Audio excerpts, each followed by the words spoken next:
వెంకటేశాయ. గురుర్బ్రహ్మా గురుర్విష్ణుః గురుర్దేవో మహేశ్వరః గురుః సాక్షాత్ పరం బ్రహ్మ తస్మై శ్రీ గురవే నమః. జటిలం చీరవసనం దండకారణ్యవాసినం మునివేషధరం ధ్యాయేత్ అరణ్యే కాండ ఉత్తమే. శ్రీరామచంద్ర పరబ్రహ్మణే నమః. అథ శ్రీమద్ రామాయణే ఆదికావ్యే అరణ్యకాండే దశమః సర్గః. అప్యహం జీవితం జహ్యాం త్వాం వాసీతే సలక్ష్మణాం నతు ప్రతిజ్ఞాం సంసృత్య బ్రాహ్మణేభ్యో విశేషతః. రామచంద్రమూర్తి ఆయన యొక్క భావనను, ఆ పట్టుదలను, ఇచ్చినటువంటి మాట నిలుపుకునే సత్యసంధతను నిరూపించుకుంటూ ఆ స్వభావాన్ని ఈ విధంగా వ్యక్తపరుస్తూ ఉన్నాడు. అడవిలో దండకారణ్యంలో మునులందరికీ మాట ఇచ్చాడు వారిని సంరక్షిస్తాను అని చెప్పి. సీతాదేవేమో తాపసవృత్తితో ఉంటూ అరణ్యవాసం చేయవలసినటువంటి ఈ సందర్భంలో ఆయుధములను ధరించి రాక్షసులతోటి విరోధం పెట్టుకుని వధించడం సముచితం కాదు కదా, మన దీక్షకు అది విరుద్ధమవుతుంది కదా అని అంటూ రామచంద్రమూర్తిని వారింపజేసినట్లుగా ఆమె మాట్లాడుతూనే ఆయనలో ఉన్నటువంటి పౌరుషాన్ని మరింత ప్రకాశింపజేస్తూ ఉన్నది. వెంటనే రామచంద్రుడు అన్నాడు, సీత, క్షత్రియుడు అడవిలో ధనుస్సును ధరించేది ఆర్త సంరక్షణ కోసమని చెప్పి నీవే అన్నావు కదా, మరి ఇప్పుడు నన్ను ఆశ్రయించినటువంటి మహర్షులను కాపాడటం, వారి కోసమని రాక్షసులను వధించడం అనేది ధర్మమే అవుతుంది. ఎందుకు అంటే ఆశ్రితుల యొక్క శత్రువులు మనకు శత్రువులే కావున ఇది అకారణమైనటువంటి వైరము కానే కాదు, సకారణంగానే వారిని వధించాలి అని అంటూ ఇంకో మాట అంటున్నాడు. మరి మాట ఇచ్చేసి నీవు తప్ప మాకింకెవరు దిక్కులేరు మహాప్రభో అని చెప్పి వారందరూ అన్న తర్వాత అంతటి గొప్పవారైన బ్రాహ్మణేభ్యో విశేషతః అని చెప్పి అన్నట్లుగా అంతటి గొప్పవారైనటువంటి మహర్షులు నా దగ్గరకు వచ్చి అడగకుండానే వారిని సంరక్షించవలసినటువంటి బాధ్యత ఉన్న నేను, వారు వచ్చి అడిగిన తర్వాత, మాట ఇచ్చిన తర్వాత నేను ఆ మాట తప్పటం అనేది జరగనటువంటి పని. ప్రాణములు ఉండగా అటువంటి మాట తప్పటం అనేది చెయ్యను అని అన్నాడు. అంటూ ఇంకో మాట అంటున్నాడు, అప్యహం జీవితం జహ్యాం అని అంటూ, సీత, అహం జీవితమపి జహ్యాం, నేను నా జీవితాన్ని త్యాగం చేయడానికైనా సరే సంసిద్ధమే. ఇచ్చినటువంటి మాట నిలుపుకోవటం కోసం, ఆర్తులను సంరక్షించడం కోసం అని చెప్పి అన్నారు. సహజంగా అయితే ఆత్మానం సతతం రక్షేత్ దారైరపి ధనైరపి అని చెప్పి అంటూ సామాన్యంగా అంటూ ఉంటారు. ముందు తనను తాను రక్షించుకోవాలి, తన పరివారాన్నో తన ధనాన్నో రక్షించుకోవటం కంటే కూడా తనను రక్షించుకోవటం అనేది ముఖ్యమైనది అని చెప్పి సహజంగా అంటూ ఉంటారు. కానీ ఇక్కడ రామచంద్రమూర్తి ఏమంటున్నాడు, ఇతరులను సంరక్షించడం కంటే కూడా తన ప్రాణమేమీ విలువైనది కాదు, కావున తన జీవితాన్ని విడిచిపెట్టడానికైనా తాను సిద్ధము అని అన్నాడు. సలక్ష్మణాం త్వాం వా, లక్ష్మణుణ్ణి అలాగే నిన్నైనా సరే వదులుకోవడానికి నేను సిద్ధమే అన్నారు. ఇక్కడ వీరిద్దరిని వదులుకోవలసి వస్తుంది, లేకపోతే మమ్మల్ని వదులుకుంటావా అని చెప్పి సీతాదేవి కానీ లక్ష్మణుడు కానీ అడగలేదు. కానీ సీతాదేవి యొక్క మనసులో ఉన్నటువంటి భయము ఏమిటి, రాముడు రాక్షసులతో కనుక వైరం పెట్టుకుంటే ఆ వైరానికి ముఖ్యమైనటువంటి కారణం, ఆ వైరంతో ప్రధానంగా వచ్చేటటువంటి అపాయం అనేది తనకే వస్తుంది. తద్వారా సీతా వియోగముతోటి రాముడు మరింత కృంగిపోతాడు. కావున తాను దూరం అవ్వటం వల్ల తన భర్త అయినటువంటి రామచంద్రుడు ఆ విధంగా దీనుడయ్యేటటువంటి పరిస్థితి రాకూడదు అనే ఉద్దేశంతో మరి సీతాదేవి అలా అంటుంది. పోనీ తనకు కాకపోయినా లక్ష్మణుడికి ఏదైనా అపాయం జరిగిందనుకోండా ఆ రాక్షసుల వల్ల, తద్వారా కూడా రామచంద్రమూర్తి భరించలేడు కదా. ఇక్కడ రామచంద్రమూర్తికి బహిప్రాణ ఇవాపరహ అంటూ రాముడి యొక్క బహిప్రాణములు బయట తిరిగేటటువంటి ప్రాణములే లక్ష్మణుడు అని చెప్పి అన్నారు. మరి అటువంటి లక్ష్మణుడికి ఏమైనా ఇబ్బంది కలిగితే మరి రాముడు భరించలేడు కదా. అందువలన తన వియోగం వలన కానీ, లక్ష్మణునికి అపాయం కలగటం వల్ల కానీ రామచంద్రుడికి బాధ కలుగుతుంది, దీనత్వం ఏమన్నా పొందుతాడేమో, అటువంటి స్థితి రానే రాకూడదనే ఉద్దేశ్యంతో సీతాదేవి ఈ విధంగా రాక్షసులతో వైరము వద్దు అని చెబుతూ ఉంటే రామచంద్రమూర్తి అంటూ ఉన్నాడు, ఏమని, నా జీవితాన్నైనా సరే, లక్ష్మణుడినైనా సరే, నిన్నైనా సరే వదులుకోవటానికైనా నేను సిద్ధపడతాను, కానీ పెద్దలైనటువంటి వారు, పూజ్యులైనటువంటి బ్రహ్మవేత్తలైన ఆ మహర్షులకు ఇచ్చినటువంటి మాటను మాత్రం నేను విడిచిపెట్టలేను అని రాముడు అంటూ ఉన్నాడు.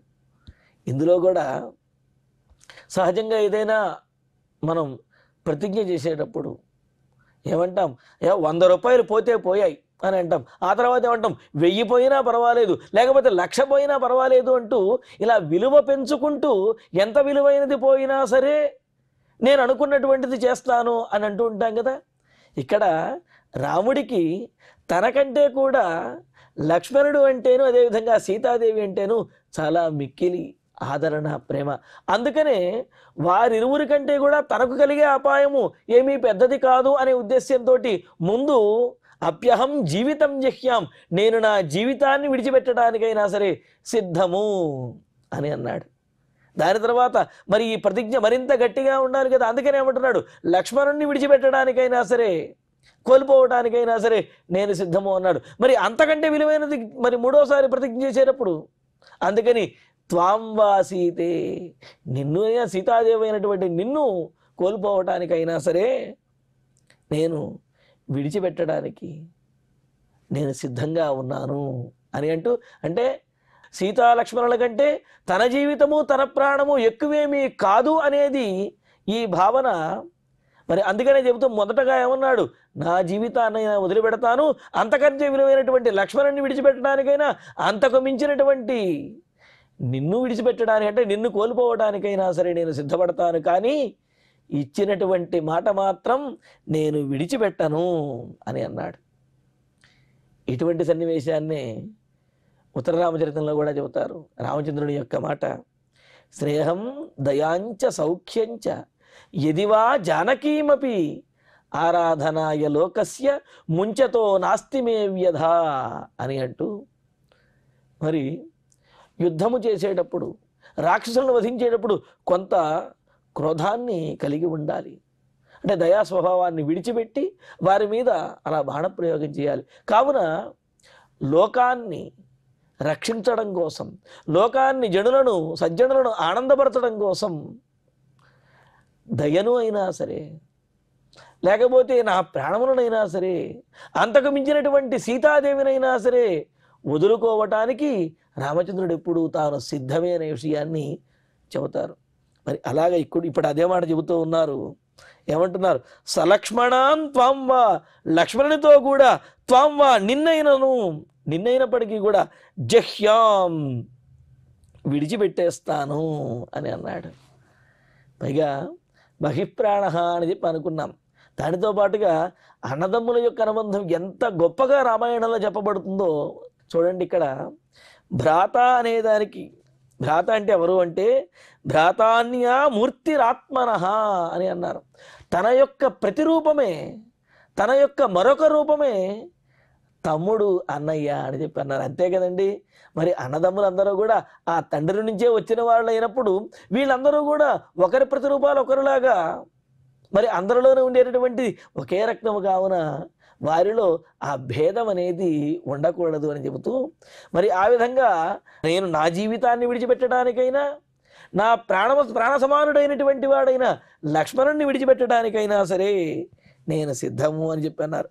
అంతేకాదు, అర్ధోవా ఏష ఆత్మనో యత్ పత్ని అని చెప్పినట్టు తనలో సగభాగం తాను చేసేటటువంటి ప్రతి ధర్మకార్యములకు కూడా ఆ యోగ్యతను కలుగజేసి యజ్ఞయాగాది అనుష్ఠానములన్నీ చేసుకోవడానికి తనకు అర్హతను ఇచ్చేటటువంటిది, తన జీవితానికి ఆధారమైనటువంటిది భార్య సీతాదేవి. మరి అటువంటి ఆమెనైనా సరే తాను విడిచిపెట్టడానికి సిద్ధమే అని అంటూ, అంతేకాని అంటే సత్యము కోసము తన ప్రాణాన్నైనా, తమ్ముణ్ణైనా, భార్యనైనా సరే విడిచిపెట్టడానికి తాను సిద్ధమే, కానీ సంసృత్య మాట ఇచ్చి ప్రతిజ్ఞ చేసి అభయమిచ్చి రక్షిస్తానని చెప్పిన తర్వాత ప్రతిజ్ఞాం న జహ్యాం, వారికి ఇచ్చినటువంటి మాటను మాత్రం నేను విడిచిపెట్టను. అందులోనూ సామాన్యులైనటువంటి వారికి మాట ఇస్తేనే విడిచిపెట్టకూడదని శాస్త్రం అయితే, నన్ను అడిగినటువంటి వారు, ఆశ్రయించినటువంటి వారు బ్రహ్మవేత్తలైనటువంటి మహర్షులు, అటువంటి బ్రహ్మజ్ఞాన సంపన్నులైనటువంటి మహర్షుల వద్ద చేసినటువంటి ప్రతిజ్ఞను విశేషతః న జహ్యాం, అస్సలు విడిచిపెట్టేటటువంటి ప్రసక్తే లేదు, వేరే ఆలోచనకే ప్రసక్తి లేదు. వారిని సంరక్షించి తీరవలసినదే, వారికి మాట ఇచ్చిన విధంగా రాక్షసులను వధించి తీరవలసినదే అని చెప్పి రామచంద్రమూర్తి స్థిరమైనటువంటి నిశ్చయాన్ని తెలియజేశాడు. మరి ఈ నిశ్చయాన్ని రామచంద్రుడి నోటి నుండి బయటకు వచ్చే విధంగా చెప్పించే విధంగానే మరి సీతాదేవి ఆ విధంగా రామచంద్రమూర్తిని వారించడానికి ప్రయత్నించింది. ఇదే విధంగా ఒకానొక సందర్భంలో అర్జునుడు ఆ కురుక్షేత్రంలో ఉన్నప్పుడు ఒకానొక సందర్భంలో ధర్మరాజు అంటాడు, ఆ గాంధీవాన్ని ఇంకెవరికైనా ఇవ్వచ్చు కదా నాయన అనేటప్పటికీ అర్జునుడికి ఎంతో కోపం వస్తుంది. ఆ తర్వాత రోజు చేసేటటువంటి యుద్ధం చాలా దారుణంగాను ఎంతో గొప్పగాను పరాక్రమాన్ని పరిపూర్ణంగా ప్రదర్శిస్తాడనమాట. ఇలాగా అంటే పరాక్రమశాలులు వీరులైనటువంటి వారిని ఆ ఆయుధములు పక్కన పెట్టమని చెప్పినా, లేకపోతే ఇది భయం కలుగుతుంది నువ్వు చేయలేవు అని కానీ, లేకపోతే మనకి ఈ సందర్భంలో అవసరమా ఆపదలు కొని తెచ్చుకుంటావు అని కానీ ఇలా గనక అన్నట్లయితే వారిలో పౌరుషం మరింత రేకెత్తుతుంది, మరింత ఎక్కువ అవుతుంది. అలాగే ఇక్కడ రామచంద్రమూర్తి సీతాదేవి వారించడానికి ప్రయత్నిస్తే ఇక ఇప్పుడు దృఢమైనటువంటి నిశ్చయంతో చెప్పేశాడు, మహర్షులను సంరక్షించి తీరవలసినదే, రాక్షసులను వధించి తీరవలసినదే అని చెప్పి అన్నాడు. మరి ఇక్కడ సీతాదేవిని క్షణమైనా సరే విడిచిపెట్టనటువంటి రాముడు ఆమెను వదులుకోవడానికైనా సిద్ధపడ్డాడు అంటే ఆయన యొక్క ప్రతిజ్ఞ ఎంత పట్టుదలతోటి ఉన్నదనేది దీని ద్వారా తెలుస్తూ ఉన్నది. ఆ తర్వాత చూడండి, తదవశ్యం మయా కార్యం ఋషీణాం పరిపాలనం అనుక్తేనాపి వైదేహి ప్రతిజ్ఞాయతు కిం పునః. ఇదే మాట అంటూ ఉన్నాడు. సీత, వైదేహి విదేహరాజపుత్రివైనటువంటి దానివి నీవు, అంటే తమ దేహమునకు తమకు కలిగేటటువంటి ఆపదలను కష్టములను వీటినన్నిటినీ లెక్క చేయకుండా ధర్మ సంస్థాపన కోసం, సత్యప్రతిజ్ఞ కోసం, ఇతరులకు సహాయపడటం కోసం నిలబడేటువంటి విదేహ రాజకుమార్తెవైన నీవు ఇవన్నీ నీకు తెలియనివే? మీ తండ్రి గారి వీరందరి వద్ద నువ్వు చూసే ఉంటావు కదా, మరి ఇప్పుడు నన్ను మాత్రం వారించడానికి ఎందుకు ప్రయత్నిస్తున్నావు అన్నట్లుగా వైదేహి విదేహరాజకుమార్తెమైనటువంటి ఓ సీత, ఋషిభి అనుక్తేనాపి, మహర్షులు అడగకుండానే రాక్షసులను చంపి మమ్మల్ని కాపాడు మహాప్రభో అని చెప్పి వాళ్ళు వచ్చి నన్ను అడగకుండానే ఋషీణాం పరిపాలనం అవశ్యం మయా కార్యం, ఆ మహర్షులను తప్పనిసరిగా నేను పరిపాలించాలి, వారిని కాపాడి తీరాలి. కిం పునః ప్రతిజ్ఞాయ కిం పునః, వారు వచ్చి నన్ను అడిగిన తర్వాత, నేను ప్రతిజ్ఞ చేసిన తర్వాత ఇప్పుడు మళ్ళీ ఇంకా వేరే ఆలోచన ఏమిటి? వాళ్ళు అడగకుండానే రక్షించవలసినటువంటి నేను అడిగి నేను ప్రతిజ్ఞ చేసిన తర్వాత వేరే ఆలోచన లేనే లేదు. అసలు వారి చేత అడిగించుకోవటమే అపరాధముగా నేను భావిస్తున్నాను. మరి అడిగిన తర్వాత కూడా చేయకపోతే ఇంతకు మించినటువంటి పాపం వేరొకటి ఉండదు అని అంటూ, మమ స్నేహాచ్చ సౌహార్దాత్ ఇదముక్తం త్వయా నఘే పరితుష్టోస్మ్యహం సీతే నహ్యనిష్టోను శిష్యతే. సీత, ఉత్తమమైన రాజవంశంలో పెరిగినటువంటి నీకు ఈ యుద్ధములు, ఆయుధములు ఇవన్నీ ఏమీ కొత్త కాదు. కానీ నా మీద ఉన్నటువంటి ప్రేమతోటి, అతి స్నేహ పాపశంకి అన్నట్లుగా, అంటే అమితమైనటువంటి ప్రేమ ఎవరి మీద అయితే ఉంటుందో వారికి ఏమైనా అయిపోతుందేమోనన్న భయంతో చిన్న చిన్న విషయాలకు కూడా ఎక్కువగా కంగారు పడుతూ ఉంటారు. అలాగా మమ స్నేహాచ్చ, నా మీద నీకు ఉన్నటువంటి ప్రేమతోటి నీవు ఈ విధంగా అంటున్నావు, కానీ వాస్తవం నీకు మాత్రం తెలియదా? నీ మనస్సు నాకు తెలుసు, నా మీద నీకు ఎంత ప్రేమ ఉన్నదో నాకు తెలుసు. ఆ విధమైనటువంటి ప్రేమతో అంటున్నావు, కానీ నీవు కూడా గొప్ప వంశంలో పెరిగిన దానివే కదా. మమ సౌహార్దాత్ త్వయా ఇదముక్తం, నా మీద ఉన్న అనురాగంతో నువ్వు ఈ విధంగా అంటూ ఉన్నావు. అహం పరితుష్ట అస్మి. పైగా ఈ విరోధంతో మనిద్దరి మధ్య ఏమైనా వియోగం అనేది, మనిద్దరి మధ్య దూరం పెరుగుతుందేమో అనే భయంతో నన్ను విడువలేనటువంటి మనస్సుతో నువ్వు ఈ విధంగా అంటున్నావు. నాకు అర్థమైనది. పరితుష్టో అస్మి. నీ ప్రేమకు, నీ ఆదరణకు, నీ అనురాగానికి నేనెప్పుడూ కూడా దాసుడినే, నేనెప్పుడు సంతుష్టుడినే, అసంతుష్టుడిగా ఉన్నాను. అహం పరితుష్ట అస్మి అనిష్ట నానుశిష్యతే. నువ్వేమీ తప్పుగా మాట్లాడలేదు. నీవు నా మీద ఉన్న ప్రేమతో మాట్లాడావు, కానీ నేను చేస్తున్నది కూడా తప్పేమీ కాదు. నువ్వు మాట్లాడింది తప్పు కాదు, అయినప్పటికీ కూడా నేను చెప్పేది కూడా తప్పేమీ కాదు. ఎందుకు అంటే మన అని అనుకున్నప్పుడు ఎవరి మీదైతే ఆదరాభిమానములు ఉంటాయో అటువంటి వారికే ఏదైనా మనం చెప్పాలి అని చెప్పి అనుకుంటాం. అలా కాకుండా దారైపోయే దానయ్యనో లేకపోతే వీడు చెప్పిన మాట వినడనో అనుకుంటే వాడికి చెప్పటానికి మనం ఇష్టపడము, చెప్పాలనే ఆలోచన కూడా రాదు. ఎలా వెళితే మనకెందుకు అని అనిపిస్తుంది. కానీ నా మీద ఇంత ఆదరాభిమానములు, ప్రేమ ఉన్నాయి కావున, అనురాగం ఉన్నది కావుననే నీవు చెప్పదలుచుకున్న మాటను నాకు ఈ విధంగా చెప్పావు. దీనివల్ల నాకేమీ కోపము లేదు, నువ్వు చెప్పిన దాంట్లో కూడా తప్పేమీ లేదు అని అంటూనే సదృశంచానురూపంచ కులస్య తవ చాత్మనః సధర్మచారిణి మే త్వం ప్రాణేభ్యోపి గరీయసి. సీత, నీవు సామాన్యమైనటువంటి స్త్రీవి కాదు, జనక మహారాజు యొక్క కుమార్తెవి, అందులోనూ రామచంద్రుని అయినటువంటి నా పత్నివి అయ్యావు. నీవు మరి సహధర్మచారిణిగా ఉండాలి. సహధర్మచారిణి అంటే భర్త ఏది ఆచరిస్తూ ఉంటే దానికి అనుకూలంగా, అనుగుణంగా ఉంటూ ప్రోత్సహించే విధంగా ఉండాలి. అందులో ధర్మ కార్యములలో తప్పనిసరిగా భార్య ప్రోత్సహించి తీరాలి తప్ప ధర్మకార్యాలు చేస్తుంటే ఎందుకయ్యా ఆవేశపడతావు, ఎందుకు ఈ ఖర్చు అంటూ అతడిని ఆపకూడదు. అందుకని ఇక్కడ రామచంద్రమూర్తి అంటున్నాడు, నీవు పలికినటువంటి నీ మాట ఏదైతే ఉన్నదో అది తవ ఆత్మనః సదృశం, నీకు తగిన విధంగా ఉన్నది. నువ్వు చక్కటి ధర్మాలను చెప్పావు. ఏమని చెప్పావు? తాపస వృత్తిని పాటించేటటువంటి వాడికి ఆయుధములు అవసరం లేదు, ఒకవేళ ఆయుధములను కనుక ధరించినట్లయితే ఆర్తులను కాపాడాలి అని చెప్పి అన్నావు. మరి నేను చేస్తున్నది కూడా అదే కదా ఇప్పుడు. కావున నీ స్వభావానికి తగినటువంటి చక్కటి మాటను చెప్పావు. అంతేకాదు తవ కులస్య అనురూపంచ, నీవు పెరిగినటువంటి మీ తండ్రి గారు జనక మహారాజు గారి యొక్క వంశానికి తగినటువంటి మాట, సరి అయినటువంటి మాటలే నీవు మాట్లాడావు. కర్మణైవ హి సంసిద్ధిం ఆశ్రితాః జనకాదయః అని చెప్పి భగవద్గీతలో చెప్పినట్లుగా జనక చక్రవర్తి మొదలైన వారు రాజర్షులు తాము చెయ్యవలసినటువంటి కర్తవ్యములను పరిపాలిస్తూనే తమ జీవితములను సార్థకం చేసుకుని భగవద్ అనుగ్రహాన్ని పొందారు.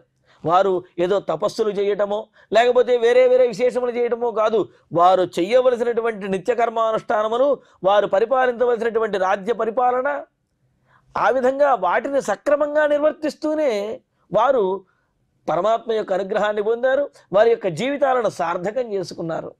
మరి అటువంటి వంశంలో పెరిగినటువంటి నీవు నా జీవితాన్ని సార్థకం చేసేటటువంటి చక్కటి మాటలనే నీవు చెప్పావు అని అన్నాడు. అంటూ నీ స్వభావానికి తగి ఉన్నది అని అన్నారు. ఏమిటి స్వభావం అంటే సీతాదేవిది సున్నితమైనటువంటి మనస్సు, అపరాధం చేసినటువంటి వారిని కూడా మన్నించేటటువంటి కరుణాపూర్ణమైనటువంటి మనస్సు.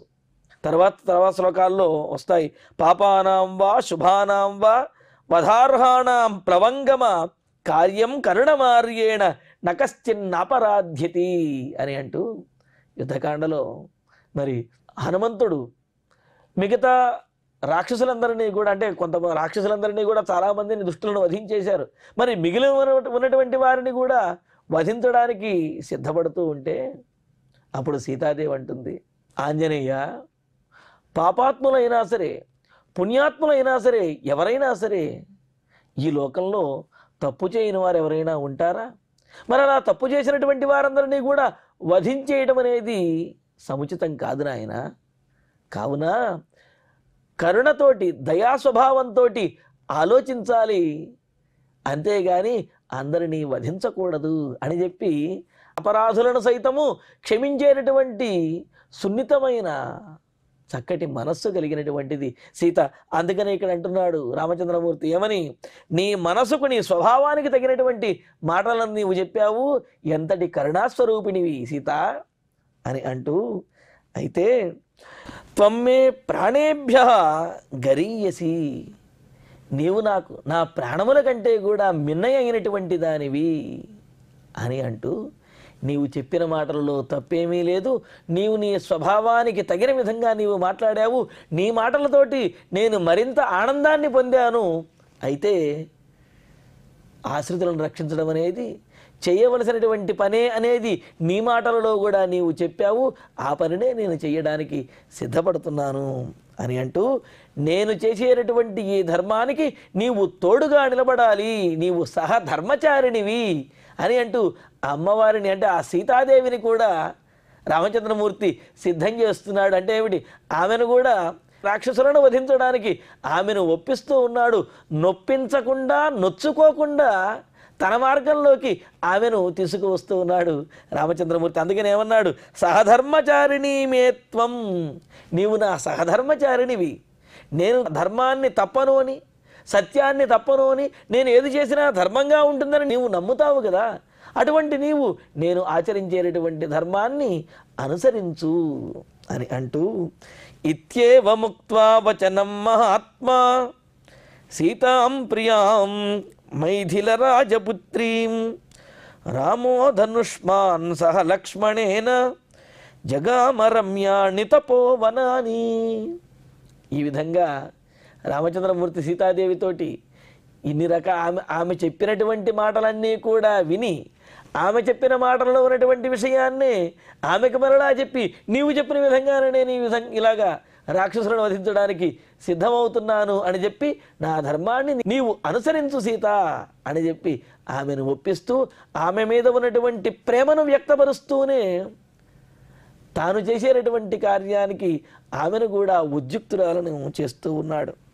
ఇత్ మహాత్మా, మహాత్మా గొప్ప పట్టుదల, గొప్ప బుద్ధి, గొప్ప మనస్సు, గొప్ప స్వభావము, గొప్ప వర్చస్సు కలిగినటువంటి వాడైన, ధైర్యం కలిగినటువంటి వాడైన ఆ రామచంద్రమూర్తి ప్రియాం మైథిల రాజపుత్రీం, తనకు అత్యంత ప్రియమైనటువంటి మిథిలానగర రాజకుమార్తె అయిన ఆ సీతాదేవితోటి సీతాం ఇత్యేవం వచనం ముక్త్వా, ఈ విధంగా మాట్లాడి ఆమెను ఒప్పించి, ఇంకా నా ఆశ్రితులకు విరోధులు నాకు విరోధులే, నాకెవరైతే విరోధులో వాళ్ళు నీకు విరోధులే, కావున మనకు విరోధులైనటువంటి వారిని మనం వధించడంలో తప్పు లేదు, పైగా వాళ్ళు దుష్టులను దుష్ట శిక్షణ చేయడం అనేది రాజు యొక్క కర్తవ్యము అని చెప్పి అంటూ, ధనుష్మాన్, ఇంకా ధనుస్సును చక్కగా ధరించినటువంటి వాడైన రామచంద్రమూర్తి లక్ష్మణేన సహా, లక్ష్మణుడితో పాటుగా మరి ఆ సీతాదేవి కూడా వస్తూ ఉండగా ఆయన రమ్యాని తపోవనాన్ని జగామ, ఇంకా రమ్యమైనటువంటి ఆ తపోవనంలో మునుముందుకు సాగుతూ ఉన్నాడు రామచంద్రమూర్తి. ఈ విధంగా ఆ సుతీక్ష్ణ మహర్షి యొక్క ఆశ్రమం నుండి రాముడు, సీత, లక్ష్మణుడు వీరు ముగ్గురు కూడా, అలాగే కొంతమంది ఋషిగణ పరివారము, వీరితోటి వారు అలాగా దండకారణ్యంలోకి వెళుతూ, అంటే రాక్షసులు ఉండేటటువంటి స్థానానికి, ఆ ప్రదేశానికి వారు చేరుకోబోతూ ఉన్నారు. మరి అక్కడ రాక్షసులతో ఎలా యుద్ధం చేశారు, ఆ సందర్భంలో సీతాదేవికి ఏమైనా అపాయం కలిగిందా, ఆ యుద్ధం తర్వాత సీతాదేవి రాముని యొక్క పరాక్రమాన్ని చూచి ఏ విధంగా ముగ్ధురాలైపోయింది అనే అనేక విశేషములు మనకు మునుముందు రాబోతున్నాయి. వాటన్నిటినీ తరువాతి ప్రవచనంలో తెలుసుకుందాము. ఇక ఇప్పుడు శ్లోకాలను పారాయణ చేసుకుందాము.